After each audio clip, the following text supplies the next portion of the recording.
Hey everybody, and welcome back to Returning to Study. Josh here from Melbourne, Australia. And today's topic, 3 study tips, which I gleaned from a book that I read during the week called Learn to Study by Professor Aidan Moran, who's from Ireland from memory. It was a cool book, it was short. I actually listened to it on audio, so even though I'm someone who has graduated university in the past, and I'm going back to do my postgrad this year, being 2014, doing assignments really wasn't my strong suit back then, and neither was regular studying.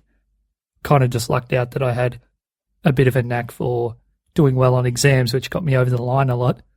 But I realised that the predominant part of my study going forward as a mature age student who was doing a postgrad was actually going to be in doing assignments and coursework, actually studying from week to week. So I thought I'd read a book just to get me back in that frame of mind. Now, I thought I actually knew a lot about what I needed to do, how I should approach it. As someone who is now 30, I thought I'm mature enough to know what I need to do, but there were a few really interesting points that came up. I'm going to talk about those today. But first, I just wanted to say a quick thank you to anyone who has listened to the show. It really means a lot to me that you've checked it out. It's really awesome. And also to anyone who has gone and left a review in iTunes. That's also really awesome. 5 stars in iTunes really helps the show grow and reach more ears. And as a new show, those reviews really do help. So we'll move on with the main content of today.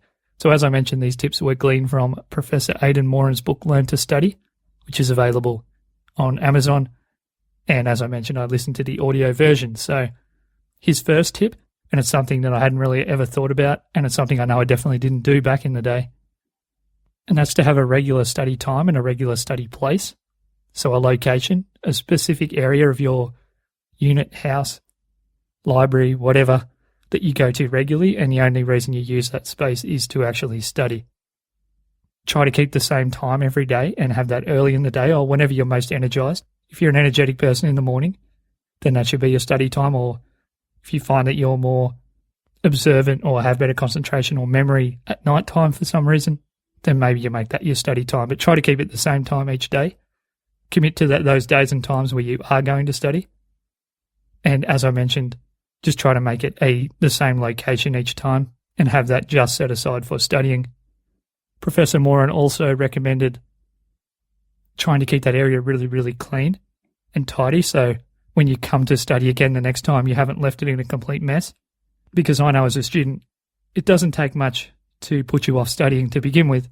And if it's a complete mess and you know, geez, it's going to take me 5 minutes just to find what I need to do because I left everything in such a mess last time, that could be enough of an excuse to just not study at all. So his first tip, once again, have a regular time to study and make sure you have a nice tidy place that you can do that. Tip number 2 was to go into each study session with a defined question. So what that means is you want to be thinking about in advance, what do I want to know about this particular subject? Why is this so? What happens if, or what happens when? The when, what, whys, and wheres kind of questions, you want to be going in thinking about those to begin with. And the reason why Professor Moran suggests that is basically so you don't get sidetracked just by the weight of information that's coming towards you. It'll actually allow you to sift the information for what's really important because you're going in with a predefined question. And that's something I know I never did in my previous studies. It was just a river of information coming at me, and I had to kind of work out later what was relevant, what wasn't relevant, and what I actually thought about all of it. So think about a few questions in advance before you actually decide to study for the day. What do I want to know about? How do I define this term? Maybe even something like, what do I already know about this subject that might come up again? Or what knowledge gaps do I know that I have that this particular chapter or reading might fill in? So tip number 2, as a recap, just go into each study session with a predefined question, something that you're actually trying to work out, and be intentional about that. From Learn to Study, they say to do it an hour in advance to be thinking about that, but even if it's just 10 minutes in advance, and that actually becomes maybe the first part of your study routine is actually to think about a question before you even sit down to do it. So make sure you know what you're actually trying to achieve, as opposed to just going in and thinking, I've got to get through 20 pages and I'll have achieved my day's work if I get through every page. The better way to do it is to know, okay, I'll achieve my day's work when I have the answer to this question that I've already posed for myself. Finally, the last point, number 3, That's to skim the material of the prescribed readings and textbooks before you actually really dive in. This can be something as simple as read the section titles and subheadings. So if there's something in bold, you'll get more of an idea where you're going just by looking through that kind of stuff. Maybe next you could read the chapter summaries. If you have a textbook, they'll generally be a summary of what you've actually just learned. You can even read those before you actually read the actual chapter, because you might find that your previous knowledge of definitions, terms, subject matter might actually start percolating in your own mind because you know, okay, I've actually learnt a little bit about that before. It'll free up those pathways in the brain, and you might actually find that you'll be able to absorb information more easily and be familiar with maybe a few more terms and ideas than what you first thought you might be if you actually just skim the chapter and read the summary section. Finally, just to accentuate that point, you can even look for highlighted words.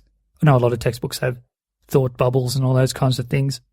You might be able to go through and think, okay, I don't recognise that word, and that word from all of these titles. Maybe I'll find out what that means, instead of just pretending to yourself that you understand it all and then going through the chapter and realising, okay, I didn't understand half the language that was used in this chapter. Because you can be pretty sure that if something's separated into its own little thought bubble, or is a subheading or a highlighted word, or written in italics or anything, that there's probably some meaning to that you really need to get out of the chapter when you go to summarise it. So just to recap those 3 points again for today: have a regular study time and a good place to study that's nice and clean and tidy that won't put you off coming back to study the next day. Go into each study session with a predefined question for yourself, something you know, I'll be finished studying today when I know the answer to this question and this question. And finally, skim the material for any familiar headings, terms, subjects, and even things that are unfamiliar, and try to read the chapter summary before you actually do read the chapter to get things percolating in your own brain. Okay, so thank you for today. Josh once again from Melbourne. You can find information about the show and obviously today's episode and Professor Moran at returningtostudy.com/3. And you can also subscribe to iTunes on that page. And as I mentioned, any positive rating and reviews that you leave in iTunes really helps the show grow. So thanks to everyone who's done that. Thanks for listening, and I'll talk to you guys later in the week.